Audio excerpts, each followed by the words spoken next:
Welcome, friends and relatives. Thank you for joining us tonight. Hopefully there's someone still on, someone out there. For those of you that are joining us, I want to thank you for your patience tonight. We had some things going on behind the scenes with our communications team, and we're thankful that they're able to be with us tonight, and we're able to get on. So thank you for your patience. And tonight we're back again with Yellowbird Traditional Storytelling. My name is Lynette Tubles. Duenya Kiapi. We just want to greet all of our friends and relatives out there. Thank you for joining us. And last week we had a 2-night program. I hope you guys tuned in for that. And tonight we're back again with Chief Phillip Whiteman. He's going to be sharing about, we just had the spring equinox, it just turned to spring a few weeks back. And so tonight he's going to be sharing about the thunder beings and how they're connected to the Horse Nation, the water, our springs, and Mother Earth, and the plant nations. And so he's going to be sharing some stories about that. So those of you that were patient and that are joining us, thank you again. And I'll be back at the end to wrap it up. So thank you for joining us. And we just encourage you to let us know where you're joining us from. And if you have any comments, just write them in the comment section and share with your friends and family. So with that, I'm going to bring Phillip on, and I am going to excuse myself. So we'll see you back in a little bit. Enjoy the stories.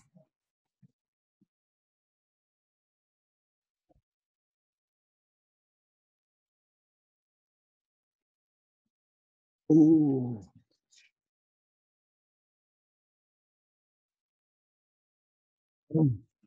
Good evening. Lynette asked me to share tonight. And it's cloudy and kind of gloomy. The wind is blowing, and she asked me when I wanted to share. And being spring and all, and I thought about the beginning, Manuma, the thunder. But before I offer this story, I'm going to offer prayer and ask the Creator to guide me, direct me, protect me. And what I'm going to share tonight, we don't share everything. There's a lot of things that we don't share. We just put that on there. We talk about outskirts of things. And a lot of people there, they got their own ways. And just like songs, spiritual songs. You have to earn the rights to sing those spiritual songs. And you can sing along. You can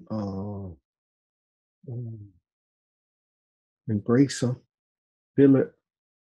But if you don't have the rights to sing them, better just to sing along. Plus the responsibility and all the other good stuff that comes along with that protocol.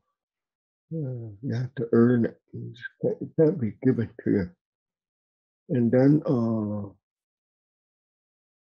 there's many ways. Like the whistle, Igabong whistle. That's only used certain time.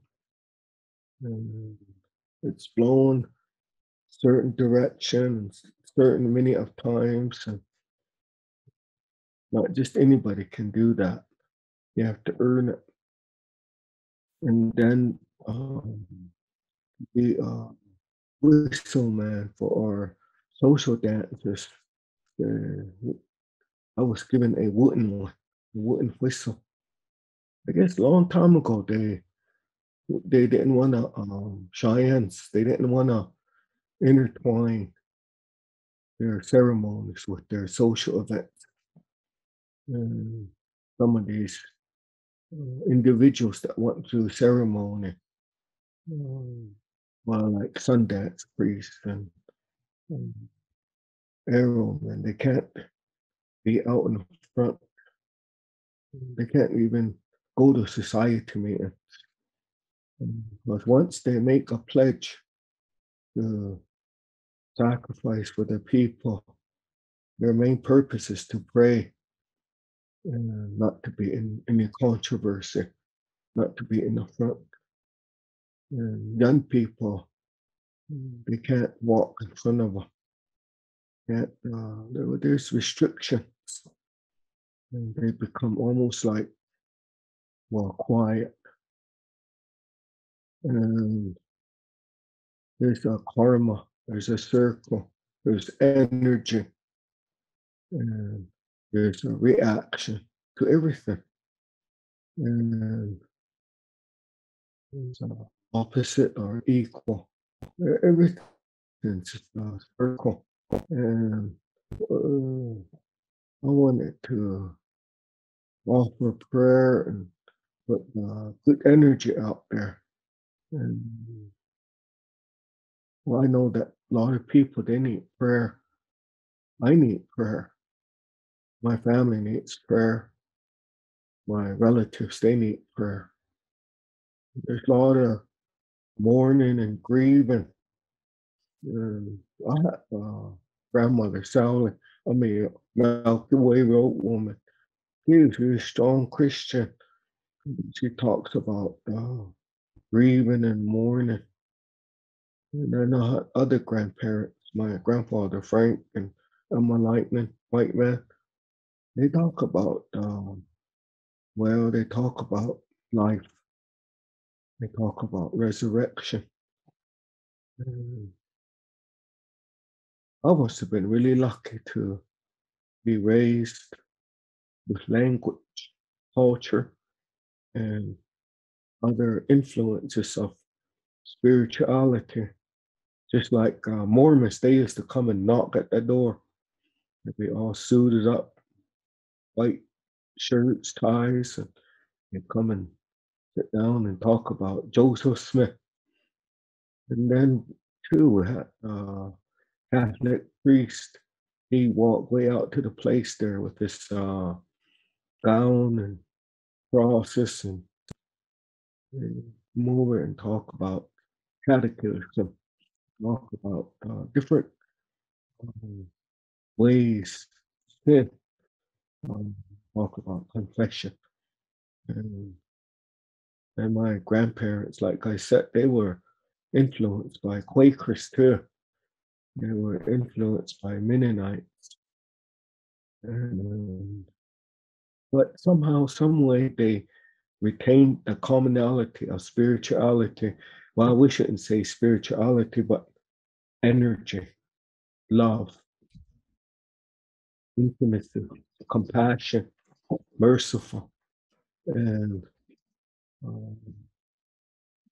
my grandparents, they tell me that nothing happens to you by mistake in this world. It's happening for you, not to you. And once you understand that, there's no need for sorry or forgiveness. But we have,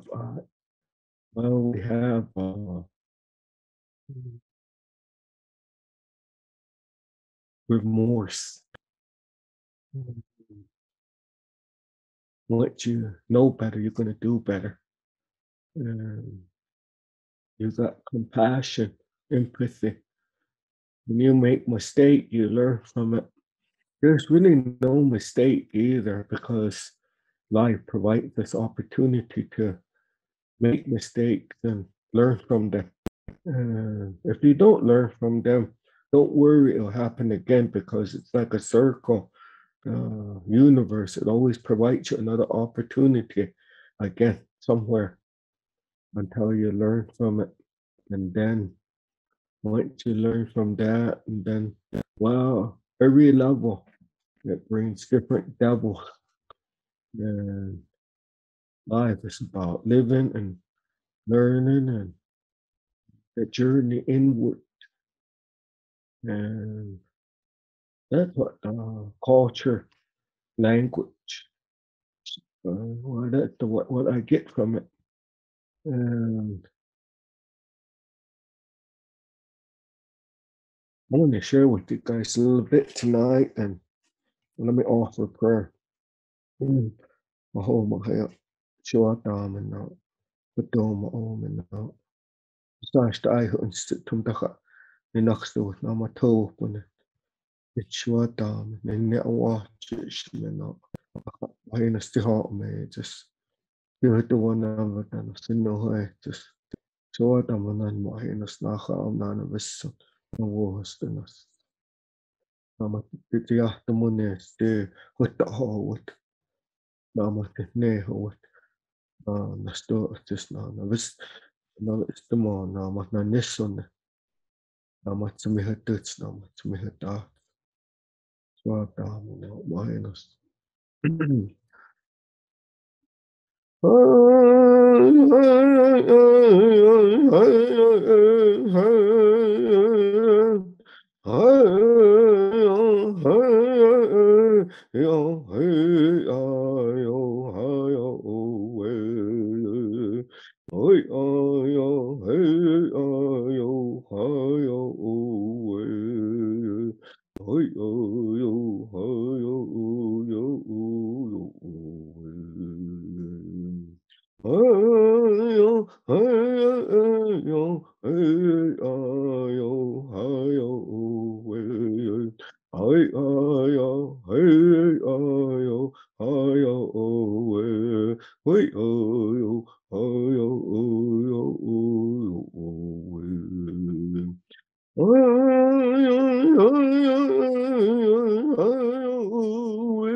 I guess when our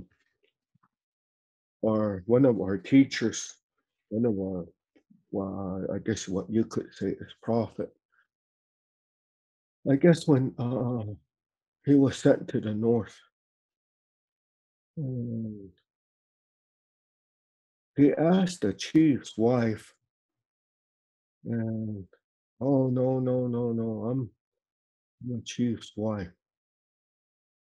Well, he went ahead and told that lady, if you're a chief's wife, I'm gonna go north and I'm gonna go get sacred gift, bring back to our people. Things like things, hunger, starvation, sickness, hardship, all those times that our people got lessons, got gift. It was during catastrophic events like that. And when he come back from the mountain, that lady went ahead and was there already waiting for him. And they went and they brought back one of our gifts, covered it. And they brought back what animals. And they don't got word for animal. But so you can understand it, I resort to using that word for what there are relatives and birds and buffalo horses, dog, deer, elk, all the different animals, they come back. And I guess that man had horns hat and it brought back the renewal of life back to our people. And you can't have this that ceremony anytime. All the plants and all of life has to mature. And we can't just do anything anytime. Well, we can, but the way we were taught is that the sun has a lot to do with it. Twilight, the hour before the sun rises, and then hour before after the sun sets, and then when the moon is being created, crescent moon to the full moon, and then it talks about the winter solstice, the Wayan, right? That center of winter, and then uh, I think they call it equinox, and then right there, that's the sun is moving back this way, somewhat around March, after March. Even when there's snowing, even if it's winter, it can be thunder, lightning, and then he moved towards the summer solstice, and around that time, June, around the 21st, somewhat around in there, they had the longest day. And when that thunder cracks, and it wakes everything up. There's certain things that we're supposed to do. Some people they jump up, some people they stretch, like the awakening of all the relatives, not just the four-legged, two-legged, or the wings, but Mother Earth too. And it moves like that way. And then it starts to come back this other way. The days start getting shorter and they start getting hotter. And right there, somewhere, you know, where it's almost close to the equinox again. That's when all your ceremony, plants, medicines, the animals get healthy, abundant. That's when we do ceremony.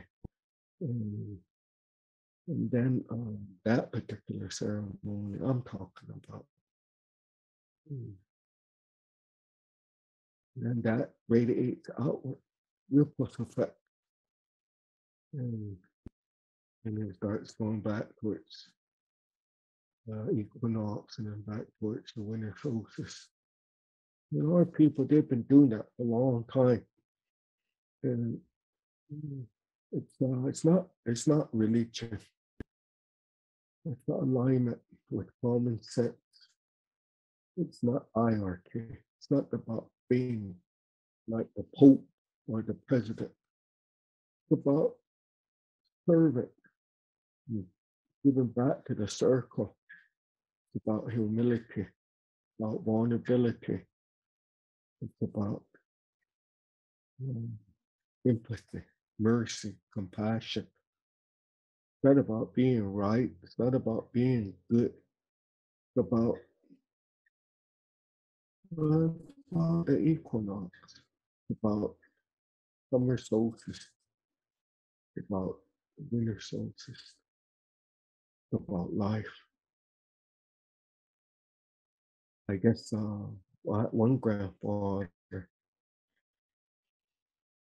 some of those contraries, I got grandfather's name was Whistler, Knuckle, Black Bear.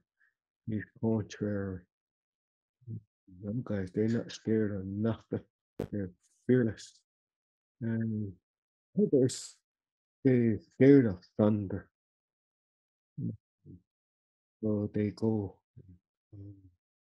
go through ceremony so they don't have to be scared of thunder. They don't climb underneath the bed, and they don't lock themselves up in their rooms. And they're not afraid of it anymore.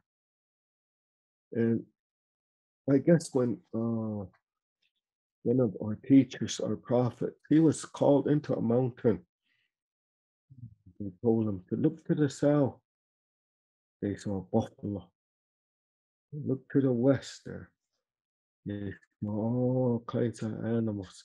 They saw a horse, pony. I guess they're like psychedelic. They're all kinds of colors. There's energy running through them. Them horses, they're connected to water. That water horses, they're connected to that thunder. My father used to tell me, my grandfather, when that thunder beam is coming, they, they, you're near that horse's sweat. It's gonna hit you. Thunder, it doesn't come from the sky downward. It comes from the energy that draws that thunder. It comes from the ground upward. And horses, they got energy. They got spirit. Some of those, they can draw that lightning. Lightning can hit that horse. And it can hit you too. Human, I guess they got the energy. Not everybody, but a lot of people, they got it. And they live through it and tell about it. And I guess in the spring too, where the water coming out of the water there, there's like myth. They're like snakes, serpent. They live there. I guess they even like the spirit, good spirit. They live next to that aquifer. Yeah, when that water comes out, that's how come they take earth off or tobacco and will give offering to those spirits that dwell there. You just don't pick up springs and you don't just go distort them. You gotta be careful what you're asking for, whether you're Christian or um, religious or atheist. Mm, there's a thing called universal law. Every action has an equal or opposite reaction. And when you're dealing with energy, like those energy that's in that spring, when you're dealing with a horse, when you're dealing with a person, you have to be conscious. You have to, well, they always talk about speed of light, the speed of life. But there's another thing that's called the speed of now. And if you're not conscious, you're not awake, or you're not in the moment, and you go ahead and put energy out there, and when it comes back around, it might hurt your feeling. It might challenge you. You might be, well, intentions. Boy, they're really intentions. They could create thought. They can create reality. Um, Well, when you're a corner line thinker, linear, sometimes you can be dominant, one-sided. Maybe you might be narcissist, arrogant. Maybe you're winning is everything. Maybe you are ownership. Then there's a circular too, cooperate, merciful, compassionate.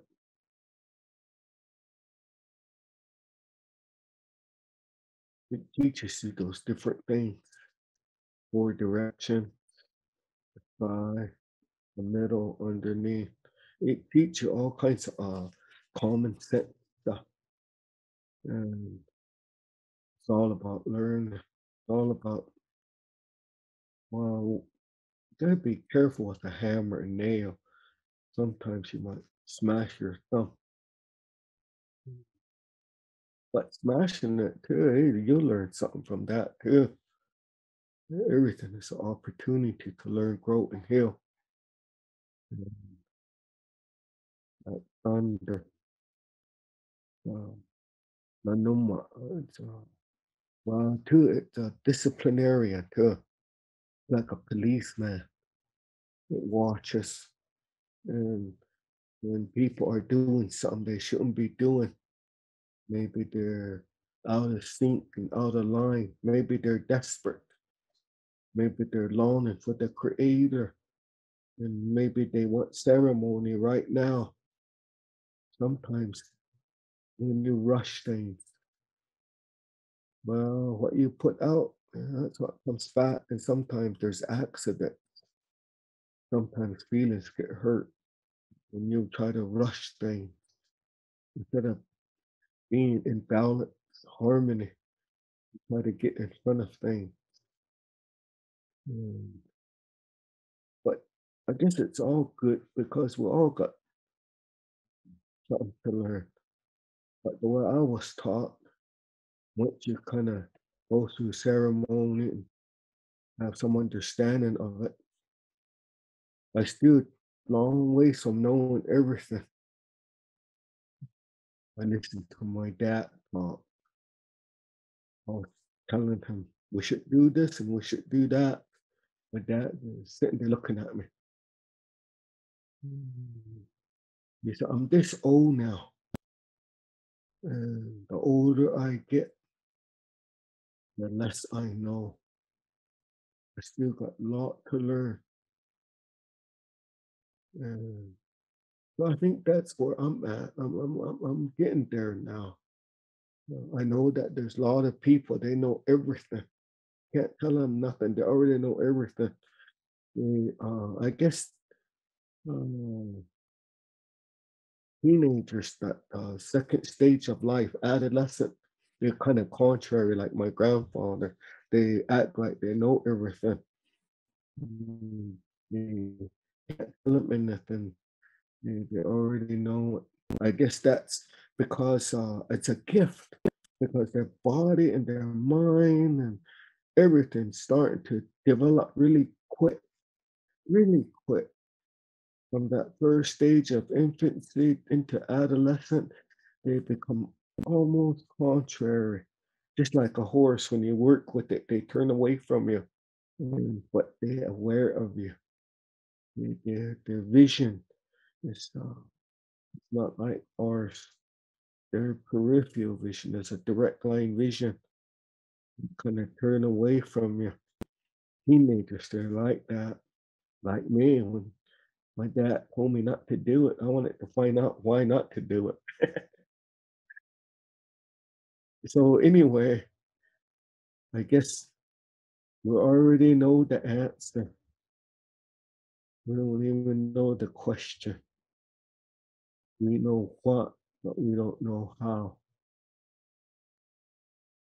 So all of this real common sense stuff, it's just like we're in the adolescent stage of life in general. And we can just about do anything. But there's one thing my mother talked about it. My dad talked about it. My grandparents talk about it. Your actions and your thoughts, your intentions are powerful. They can make your reality. You attract not what you want, but what you are. You gravitate to not what you want, but what you are. What the natural law. And sometimes we do the wrong things. We might have the right intentions and we might have we might have the best of intentions. Might be for the right reason, but if it's wrong, that's what's gonna come back, and people are gonna get hurt. Feelings are gonna get hurt. sometimes it can be devastating. So you preparation, you taught um, protocol, you taught a lot of that stuff there. And I think language, Cheyenne language, it's real simple. And it's not we're not a word of cultures. It's just real simple. Silence is the strongest language. Mm.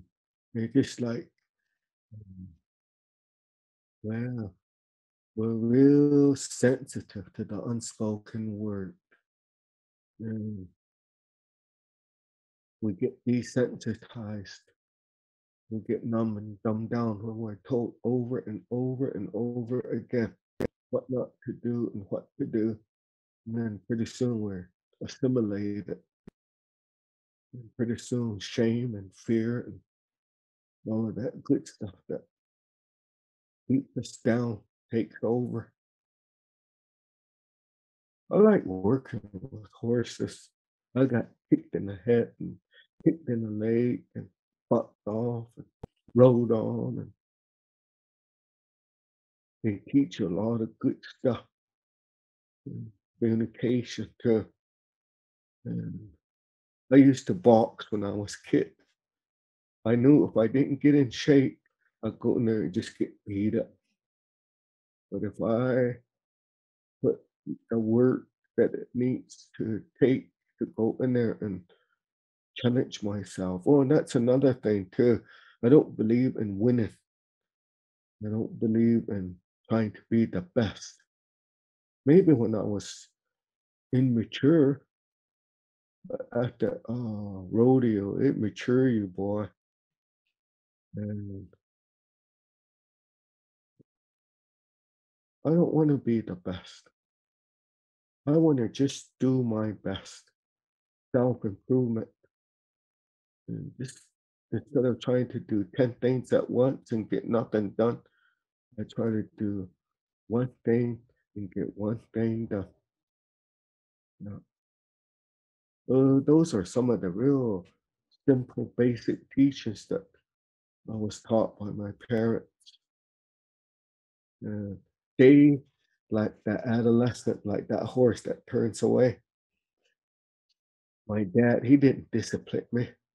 My mother used to tell him, correct him. My dad said, he's not going to listen to me. But through his silent action, through his silent choices, if he would pray, he would cry, he would tell me that the strongest prayer when you just go into vulnerability and cry, surrender. Because Creator is in us, Creator is all around us. Creator already knows that this human experience is telling you, preparing you for serenity, preparing you place, sacred place where there's no human emotions of loneliness and ownership and expectation. Yeah. So my father, he used to kind of just look at me, but he really encouraged me to work with horses. My mother encouraged me to continue to learn. Oh, wow, what you would call spirituality. I want to call it energy. I want to call it common sense and call it, well, I'm just learning to love myself. Mm, always tell people I love you and there's nothing you can do about it. And that, um, boy, that shame, fear, getting numb, dumbed down to your environment, mirror neurons and the blood memory of historical trauma and codependency, addiction, all of that. devastating our people. And we're in 2021. To me, it's like while other colors of people, they're crying out for restitution, they're crying out for justice. But what this country was built on was the extermination of our people, the lies, and all of that eminent domain, dominion.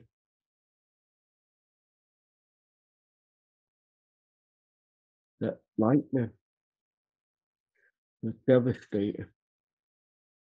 You have to understand it. We got the place over here, white people, they call it Devil's Tower.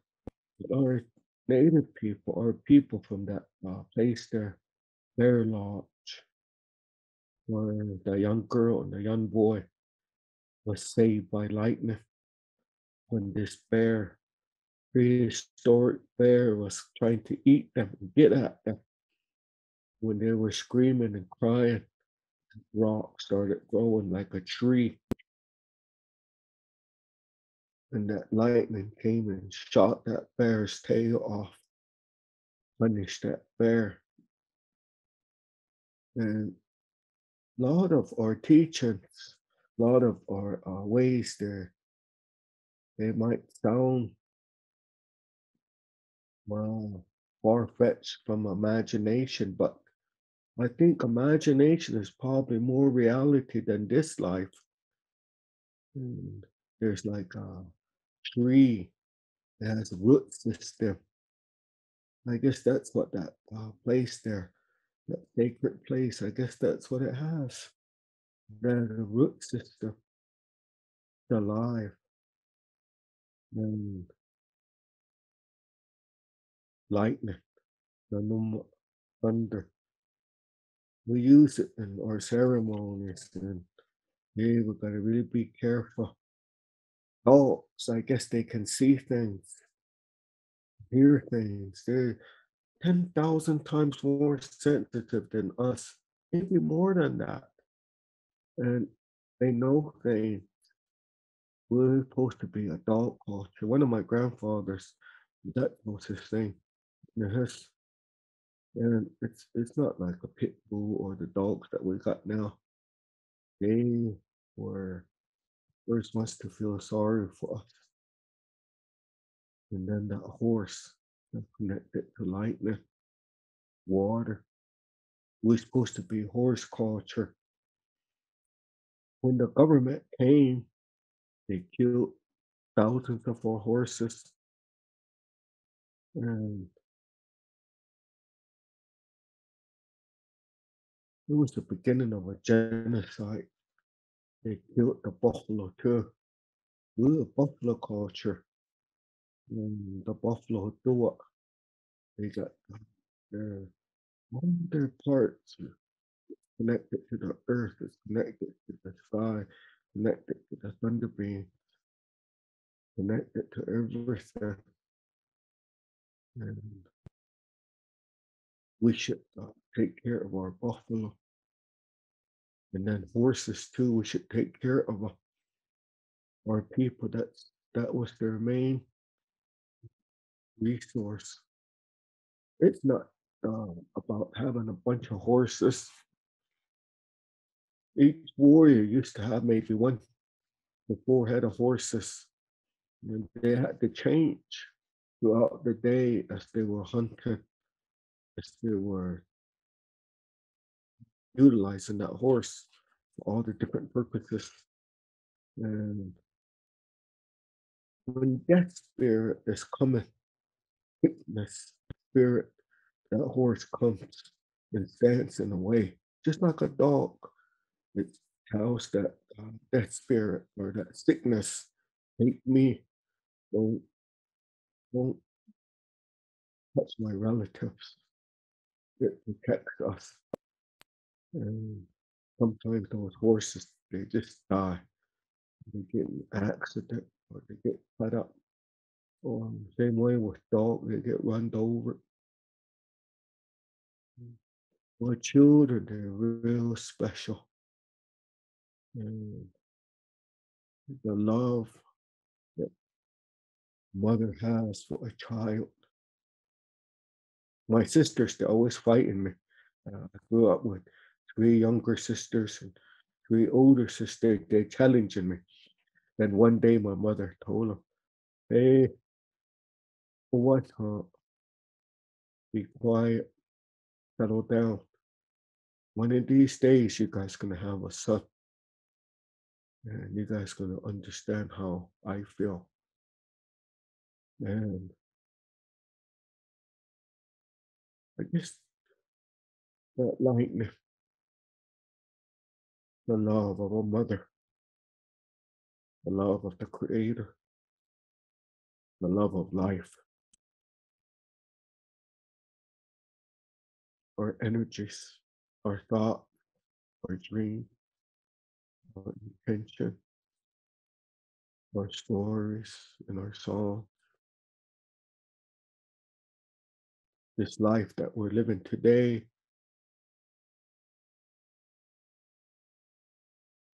I don't think the equinox, I don't think the solstice.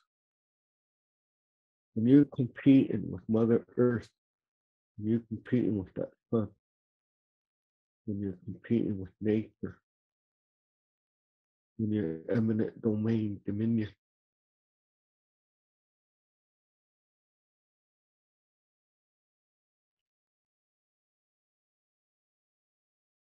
all this energy we're contributing to it, to it today. We don't live.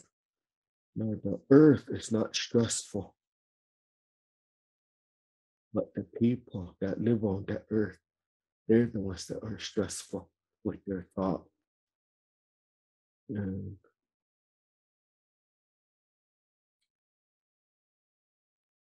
I just wanted to share that much, and um, hope I didn't get too deep. But when I start sharing stories, I think about my parents. I think about my grandparents. Think about my children and grandchildren, and think about the sacredness of who we are.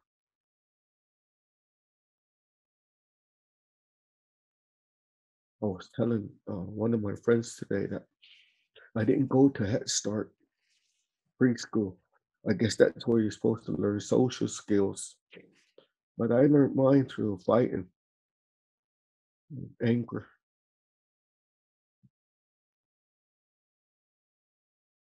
I learned mine through making mistakes. It took me a long time to get where I'm at now. I'm still learning every day, and I just wanted to share that much with you tonight. And I hope you guys enjoyed our storytelling. And those of you that were patient enough to wait for us, we're kind of running on a little bit Indian time tonight. All right. Okay. I want to thank you guys. And I don't know if Lynette's going to come back and wrap everything up, but thank you very much.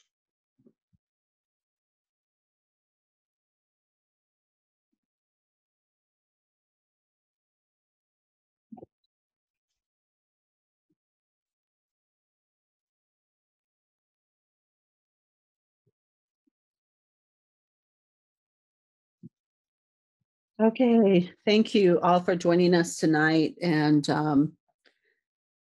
Philip shared some good words with all of us. And thank you for your all for joining us tonight. And thank you for your patience. And we'll be back again next Wednesday. And we're also preparing for our next program, our next bigger program, and it's going to be on women singers. And so I really encourage you all to join us for that. And we're getting ready. So I'll be posting the dates on that when we're going to be doing that. But thank all of you for joining us tonight. Have a beautiful evening. a beautiful week, and we'll see you back next week. And next week it will be on at 7:30 Mountain Time. So thank you again. Good evening.